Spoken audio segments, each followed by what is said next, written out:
Supreme court के फैसले को पलट पलट दिया गया। भागीरथी स्वप्न देख रही है। भारतीय जनता पार्टी बोलती 400 सीट हम लेकर के आएंगे। मुसलमान भाई जो है इस चीज को मानने लगे हैं। अयोध्या में टूरिज्म 85 गुना ज्यादा बढ़ गया है। पहले काशी, महाकाल, जी, अयोध्या, अयोध्या। अगला नंबर क्या? रामेश्वरम। नमस्कार, मैं हूं नरेंद्र पांडे और मेरे साथ हमें बैठे हैं श्री पुरुषोत्तम मिश्रा जी। नमस्कार। पर आज नमस्कार के साथ साथ में जय श्री राम।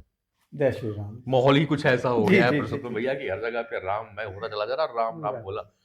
तो ये एक चीज हुई कि राम मंदिर बनने के साथ इतने कहते हैं ना करीबन 500 वर्षों के बाद आज जी, भगवान प्रभु श्री राम का अपने महल में, अपने निवास में पहुंचना केवल सपना जो है वो साकार हो पा साकार रहा होना है। चाहिए। अब ये बात करें कि अगर राम मंदिर के धर्म के साथ साथ में एक राजनीतिक मुद्दा भी बीच में शामिल हो गया। कई बार लोग आरोप लगाते हैं कि भारतीय जनता पार्टी ने इसे धर्म को राजनीति के साथ जोड़ अपने राजनीति के फायदे को लेकर के। जी, मुझे ऐसा लगता है कि धर्म और राजनीति को अलग किया ही नहीं जा सकता। अच्छा। भारत ऐसा देश है, हम हाँ। ऐसे देश के निवासी हैं हाँ। कि पैदा होते ही जो धर्म तो हमारे घुट्टी में है। क्योंकि स्टेटमेंट भी था ना कि धर्म के बिना राजनीति जो है वो लूली लग रही है। वाकई में है। हाँ, कुछ लोग जो है उसको अलग करने की कोशिश करते हैं हम्म, अपने स्वार्थवश। हम्म। जबकि आप देखें उनके खुद के बच्चे जो हैं हम्म। उनका मुंडन संस्कार करने के लिए लेके जाते हैं, हाँ, सब सही। कुछ कर्म कांड करते हैं, बट फिर वो बोलते हैं कि नहीं, धर्म को राजनीति से अलग रखो। धर्म को रखना। ये नामुमकिन है। अच्छा, जैसे कि अब पहले तो कई पार्टी, कई नेता राम के अस्तित्व को भी नकारते रहे। जी, राम तो थे ही नहीं। बड़े बड़े नेताओं ने कहा वो तो काल्पनिक थे, राम से तू काल्पनिक हो गया, मतलब बहुत सारी बातें कही। और आज जब मीडिया की में बहुत सारी उन्हीं लोगों की फोटो दिखाई देती है जो कहते हैं कि हमको तो बुलाया ही नहीं जा रहा है। राम मंदिर जो बनवाने का श्रेय तो हमारे लोगों को है। देखिए, जहाँ तक श्रेय की बात अगर जो आती है तो राम मंदिर का जो है, रामलला का जो है कपाट खुलवाने का, ताला खुलवाने का श्रेय तो राजीव गांधी को राजीव जाता है। गांधी को था ताला। उन्होंने ही ताला खुलवाया था राइट, उन्होंने। राइट। उनकी सोच बहुत अच्छी थी जो है, पर उनके खुद के सिपह सालार बोल लीजिए, खुद के पार्टी में, मैं बताऊं आपको, जो नारायण दत्त तिवारी थे जो है, यूपी के पूर्व सीएम जो है, एकदम विरोध में खड़े हो गए थे जो है। और उस उनके विरोध को शांत करने के लिए जो राजीव गांधी ने बूटा सिंह जो उस वक्त गृह मंत्री थे उनको शांत करने के लिए भेजना पड़ा था पर्सनल लेवल पे। बिल्कुल, बिल्कुल, बिल्कुल सही कह रहे हैं। एक बात और मैं इसमें आपसे बात रही थी, मैं भी कल ही कुछ चीज़ों को देख और सुन रहा था मीडिया के उसमें। एक अच्छी बात है कि बाबरी मंदिर ध्वस्त हुई और राम मंदिर का निर्माण वहाँ पे चालू हुआ। काफ़ी दंगा-फसाद हुए, उसकी स्मृतियाँ आप में भी होगी। जी, जी। हम लोग उस समय कॉलेज पहुँचे थे, तब की ये घटनाएँ हैं और एक लंबा समय गुज़र गया। मतलब उसको घटनाओं को देख कर के आज भी रोए खड़े हो जाते हैं। जी, जो घटनाएं घटी थी उस समय, जो मुस्लिम कौम थी जो भी किया, लेकिन अभी जब से रामलला के बैठक की बातें आ रही हैं कि जी। रामलला को प्राण प्रतिष्ठा होगी, पर उसमें बहुत से मुस्लिम भाइयों का कोई विरोध नहीं आता है। लेकिन हमारे कथित जो कुछ सेक्युलर नेता हैं, तथाकथित सेक्युलर नेता जो जी, है, जी। पूजा पाठ सबके लिए पंडित बुलाएंगे, हम्म। सारी वही मान्यता करेंगे, होली मंगाएंगे, दिवाली मनाएंगे, बट रामलला को जब बिठाने की बात आ रही है जी, तो जी। कहते हैं नहीं, इसमें हमारे मुस्लिम भाई नाराज हो जाएंगे। अब मुस्लिम भाई कोई नाराज नहीं हो रहा है, वो भी खुश है। एक्चुअली वही मैं आप फिर बोल रहा हूँ, बता रहा हूँ आपको कि वो अपनी राजनीतिक रोटियां जो सेकना बोलते हैं, इसी को बोलते हैं। आप देखिए, जो मुस्लिम धर्म में किसी भी मंदिर को तोड़ के अगर जो मस्जिद बनाई जाए वो मान्य नहीं होती है, वहां पे वो लोग नमाज अदा नहीं करते हैं। ठीक है, ये सबको मालूम है। हाँ, मुसलमानों को तो मालूम ही है, उनको तो मालूम है, हमारे हिंदू जो है लोगों को जो तथाकथित सेकुलर जो नेता हैं, उनको सेकुलरिज्म और की बात ज्यादा की, मालूम है। बिल्कुल। उसके बावजूद जो है वो अपने राजनीतिक रोटियां सेकने से बाज नहीं आते हैं जो है। उनको लगता है कि जो तुष्टीकरण जिसको बोलते हैं, जो आज तक करते आए हैं वो लोग जो है, ऐसा करके अपना वोट बटोर लेंगे जो है। एक और होगा, स्मृतियां तो याद होंगी। और 90 के पहले का जो समय था, 90 के पहले का जो समय, कांग्रेस बहुमत में हुआ करती थी, हर राज्यों पे चला करता था। 415 सीटें थी। अब रिकॉर्ड है आजादी के बाद से अभी तक का। अब क्या हाल है? अब देखिए, हाल तो तभी बिगड़ गया था कब? जब जो है राजीव गांधी 415 सीटों के मतलब पूर्ण बहुमत से जो सत्ता चला रहे थे, हाँ आपको याद होगा एक शहबानो केस हुआ था। हाँ हाँ, अच्छे उस से केस में जो है अध्यादेश लाकर जो सुप्रीम कोर्ट के फैसले को पलट पलट दिया। दिया गया था, बिल्कुल। बहुत जो हिंदू बहुसंख्यक जो है हम्म राजीव गांधी गवर्नमेंट के अगेंस्ट खड़े हो गए थे। हम्म उनको उनको मालूम था हम्म कि नहीं, बहुमत जो है हमारे अगेंस्ट खड़ा हो गया है।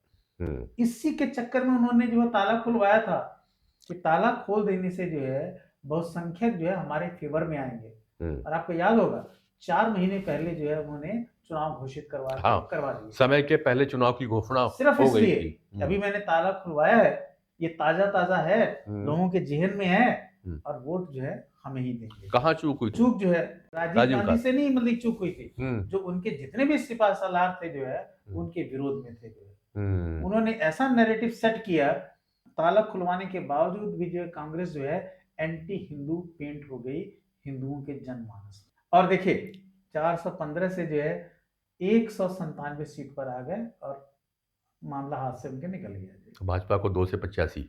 भाजपा को 2 से 85 उसी चुनाव के बाद, उसी चुनाव के बाद कहाँ 2 भाजपा और कहाँ 85, आप देखिए एकदम से जो है जबरदस्त वो। हुआ। तो काफी कुछ हमने अपने यूथ को खोए थे उस समय, बहुत जब सारे लोग। बहुत से लोग गए थे बहुत उसमें। सारे। ये गोलीबारी में कई लोग गुजर गए थे। आज वो गुमनामी में है, लोग ज्यादा जानते भी नहीं है। पर अब उनके घर वालों को शायद इस बात की खुशी होती है कि जो उनके बच्चों ने, उनके पति ने, उनके पिता ने जो अपनी शहादत दी, इस प्रेजेंट गवर्नमेंट ने उनको भी रिकॉग्नाइज करने में कोई कमी नहीं छोड़ी है। हाँ बिल्कुल बिल्कुल, एक एक लोगों को रिकॉग्नाइज तो कर रही है गवर्नमेंट ने बड़े उसमें से। मैं आपको बताऊं, एक जो थे देवराहा बाबा जी थे, वो एक मतलब अलौकिक पुरुष थे। बिल्कुल बिल्कुल बिल्कुल। और उन्होंने बोला था कि मंदिर बनाओ, मंदिर बनेगा।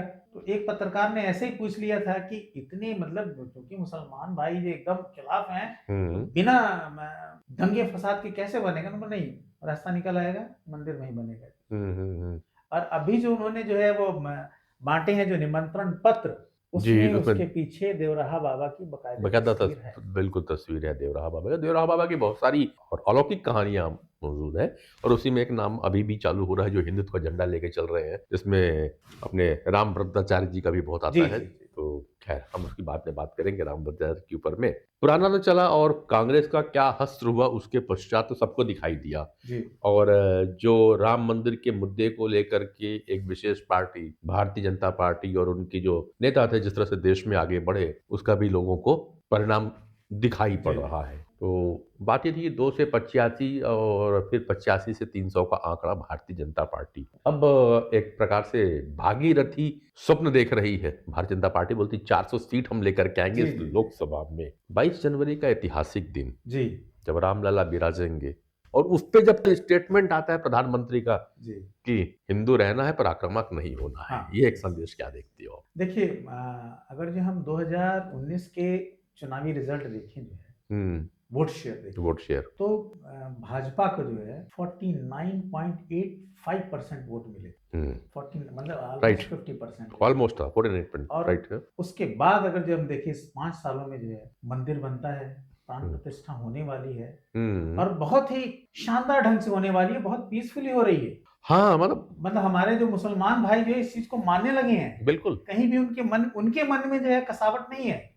वो जो छिटपुट जो है उनके जो है नेता वगैरह जो है कोई बयान दे देते हैं, पर उतने घातक बयान मगर वो भी बंद कर दिया। मेरे को लगता है वो भी उनकी मजबूरी है क्योंकि पार्टी की लाइन है और कैमरे के सामने बोलना है। तो बाहर भले हम जय श्री राम बोलेंगे पर कैमरे के सामने नहीं बोलेंगे, ऐसा कुछ है। तो इस प्राण प्रतिष्ठा से लगभग 2 से 2.5% वोट शेयर इनके बढ़ने वाले।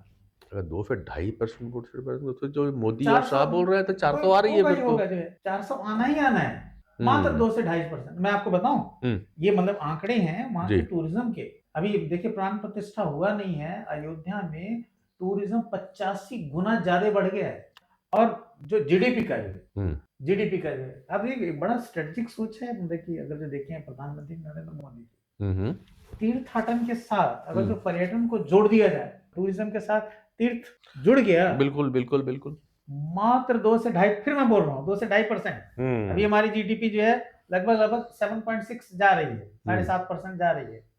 ये रेशो भी अगर जारी रहा उसमें 2 से 2.5% जोड़ दीजिए, 9 से 10% जो है आप किसको बोलते बिल्कुल हैं? नहीं, ये तो बात आपकी बात को मैं सहमत हूँ। जो आपने एक बात कही ना, वो बहुत सही लगी कि धर्म के साथ-साथ में अगर पर्यटन को जोड़ दिया जाता है, तो निश्चित रूप से भारत की सांस्कृतिक विकास तो होगा ही होगा ही होगा। होगा। पर हम बात कर रहे हैं राजनीति की, धर्म हुँ, और राजनीति की, उस पे 22 जनवरी 2024 का महत्व क्या होगा, क्योंकि ये इतिहास लिखने जा रहा है जी। 22 तारीख को। तो अभी तो हम तो बात की भूतकाल की, चलिए आते हैं। भविष्य कैसा लगता है?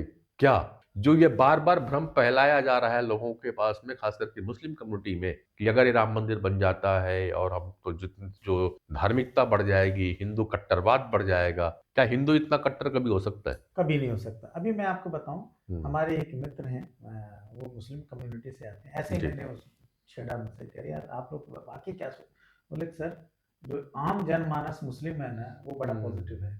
हुँ, ये जो मुल्ला वगैरह, जो मौलवी वगैरह ना, ये जानबूझकर जो बरगलाते हैं, हुँ, बरगला रहे हैं और अब वो भी बरगला नहीं पा रहे हैं। अच्छा, हाँ। ये वाला हो गया है। हुँ, हुँ, हुँ, दूसरा आप देखिए, बहुत सारे स्टेट्स में, अभी जो मेजर स्टेट्स में रीजनल पार्टीज़ का जो है दबदबा है। हुँ, और रीजनल पार्टीज़ जो है राष्ट्रीय स्तर पर सोच है नहीं इनकी, नहीं आ ही रहती, नहीं पा रही नहीं है। आ पाते, फिर ठीक है। इससे जो है नुकसान हो रहा है देश का। जो हुँ, 22 जनवरी के बाद जो है हुँ, बहुत सी रीजनल पार्टियां जो है बैकड्रॉप में जाने वाली हैं। मैं आपको लिख कर दे सकता हूँ। हुँ, मतलब अगर और मैं ऑलरेडी है। अब देखिए, बहुजन समाज पार्टी आज कहाँ खड़ी है? खत्म। खत्म हो गई, ऑलमोस्ट खत्म हो गई। समाजवादी पार्टी आज की डेट में कहाँ है? जो थोड़ा बहुत है, ये भी खत्म होने वाली है अभी। हम भी लगभग एक राज्य में सीमित हो गई हैं, हाँ, विधानसभा स्तर की रहेगी, लोकसभा में तो अब जा नहीं रही है। चलिए, वही हाल बिहार में जनता दल का होने बिहार में वाला जनता है। दल का होने वाला है। और 22 जनवरी के बाद आप देखिएगा, हुँ, हुँ। साउथ में जो है एंट्री होने वाली है बीजेपी की भी, एक अच्छे वे में, जो जिसको बोलते राइट, मैं अभी वही एक आज सवेरे से चिंतन कर रहा था, अच्छा हैं। हुआ जी, आपने साउथ वाली बात छेड़ दी। तो ये भी अब चर्चा हो जाए राम मंदिर के साथ में, जी। पहले काशी, शुरुआत वहीं से हुई। महाकाल, जी, अयोध्या, अयोध्या। अगला नंबर क्या रामेश्वरम? हाँ। भाई मैं रामेश्वर। इसलिए कह रहा हूँ जी, पुरुषोत्तम भैया कि अगर आप पिछले कुछ समय यानी नई संसद भवन से का लोकार्पण से देखें, जी। तो जिस तरह से सेनगोल को वहां स्थापित किया गया, तमिल ब्राह्मणों को बुला करके पूजा पाठ करवाया गया, उसके बाद से लगातार नरेंद्र मोदी का दक्षिण भारत का दौरा लगातार जारी है। लगातार जारी है। पिछले हफ्ते फिर घूम करके आ रहे हैं। ये कुछ संदेश दे रहा है दे रहा कि है। भारतीय जनता पार्टी और संघ दक्षिण भारत के लिए कुछ तो नई योजना बना रहे हैं, सिर्फ योजना नहीं बना रहे हैं, उसका इम्प्लीमेंटेशन चालू है।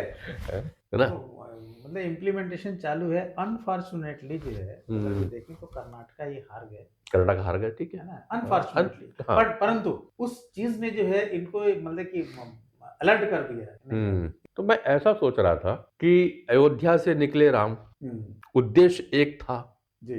रावण विजय।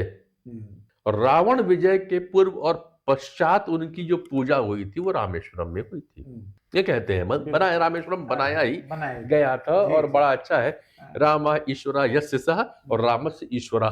तो वहां राम भी है और शिव भी है, वही जी। रामेश्वर है। तो क्या उत्तर से दक्षिण को जोड़ने की एक प्रयास अयोध्या से चालू होने वाला है क्या? हाँ, क्योंकि राम की जो धुनी, जो हम्म, प्रकाश अयोध्या से जगमगाएगा, हम्म, वो रामेश्वरम को भी चमकाएगा। चमकाएगा, तो चमकाएगा। भारतीय जनता पार्टी की अगली राजनीति जो होगी, देखिए, मैं फ्रैंकली बोलूं, हाँ, ये बात मेरे दिमाग में नहीं थी। परंतु आपने ये बोला है, अब मैं भी कन्विंस होने लगा हूं, नहीं ये ऐसा होने वाला है। मैं ये बोलता हूं, नरेंद्र मोदी जो दिखाते हैं ना, हम्म, असल में वो करते नहीं है। करते हैं। तो वो वहां पे कुर्सी में बैठ के फोटो खिंचाने नहीं गए थे वो। हम्म, लक्षद्वीप का वो वहां पे जो क्या बोलते हैं पर्यटन उद्योग बढ़ेगा, तो पर्यटन मंत्री नहीं है वो। मैं जो अपने मन पटल में कल्पनाएं संजोई, जी, उसमें मुझे ये लगा कि साहब केरल, कोच्चि, कुछ। उसके बाद में 300-400 किलोमीटर बाद आता है लक्षद्वीप। केरल में क्रिश्चियनिज्म ज्यादा है, हाँ, पूरा जो है क्रिश्चियन क्रिश्चियन पे पूरा आते जो हैं। है। मगर रामेश्वरम में मुस्लिम बाहुल जो रामनाथपुरम है, वहाँ वो मुस्लिम बाहुल एरिया है। अभी 2 जगहों पे है। ये सब कन्वर्ट किए हुए लोग हैं, सब सब जानते हैं। कन्वर्टेड है। यदि राम की अक्षत को, राम की ध्वजा को, राम की पताका को अगर रामेश्वरम तक लाया जाए, और रामेश्वरम में जिस तरह से मोदी जी का आगमन अगर चालू हो जाए और अमित शाह की शायद रणनीति काम कर जाए और वहां पे संघ एक्टिव हो जाए, क्योंकि एक संबल मिलता है। और मैं अभी जो कुछ और चीजें मैं साउथ की आर्टिकल्स को खोज के पढ़ रहा था, वहाँ के लोगों को फॉलो कर रहा था, तो मुझे ऐसा भी समझ में आया कि अभी वहाँ पे छोटे-छोटे मंदिरों पे आयोजन चालू हो गए हैं भजन और कीर्तन के, बड़े में नहीं है। जो छोटे-छोटे मंदिर हैं वहाँ पे भजन कीर्तन चालू हो गए हैं और जो इनकी भारतीय जनता पार्टी की जो संगठन जो जी, आरएसएस है, जी। वहाँ पे कुछ कल्चरल एक्टिविटी, स्पोर्ट्स इसको उन्होंने का आयोजन कराने में आगे बढ़ गए हैं ताकि उससे धर्म और संस्कृति में लोगों का रुझान बढ़े। तो मुझे ऐसा ही लगा कि नरेंद्र मोदी का लक्षद्वीप जाना यूं ही नहीं था नहीं, और यूं ही केवल नहीं तो बिल्कुल नहीं था, बट ये वाला एंगल नहीं जुड़ा था, मैं नहीं सोच पा रहा था। तो बस तो मेरे दिमाग बस यूं ही आ गया, मैंने कहा एंगल को जोड़ के देखा जाए। अगर ऐसा होता है तो जिस तरह से नरेंद्र मोदी का विदेशों में भी सम्मान बढ़ा है और भारतवर्ष का सम्मान बढ़ा है, बिल्कुल बिल्कुल आज लोग आंख तरेरना नहीं बोल रहे हैं अब कि भारत की ओर आप तिरछी आंख देखिए, नहीं। अगर जो मालदीव ने विरोध किया तो 3 लोगों को इस्तीफा देना पड़ा। ये हाल ये जो है, इतिहास हुआ है। अभी तक तो मैंने तो नहीं सुना है कि किसी दूसरे देश में जो है किसी का जो है आपने अगेंस्ट कुछ बोला हो, हाँ, कि मंत्री की अपने नौकरी देश में मंत्री इस्तीफा दे दे। ऐसा तो नहीं, ऐसा मैंने तो कहीं सुना। नहीं हुआ था, ये पहली घटना है अपने आप, वो भी एक ऐतिहासिक घटना है। तो आने वाले समय में राम लला के साथ भारतवर्ष की स्थिति विश्व के परिप्रेक्ष्य में और सनातन धर्म का स्थिति क्या होने वाली है, जरा कल्पना तो करिए।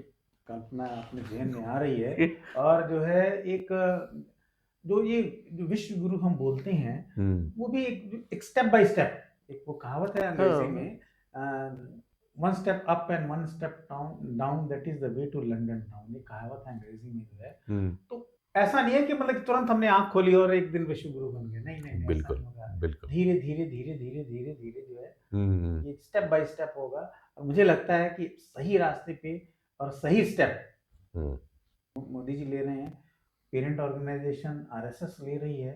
और जो अभी आपने चर्चा की थी, मैंने बोला नहीं, हिंदू आक्रामक नहीं हो सकता, वाकई में। हाँ, मैं उसी बात पे अभी छूट गई थी, हम चले गए थे, क्या हिंदू क्या आक्रामकता, तो वो वाकई नहीं हो सकता, अपने है ही नहीं, अपने जहन में, सोच में ही नहीं है।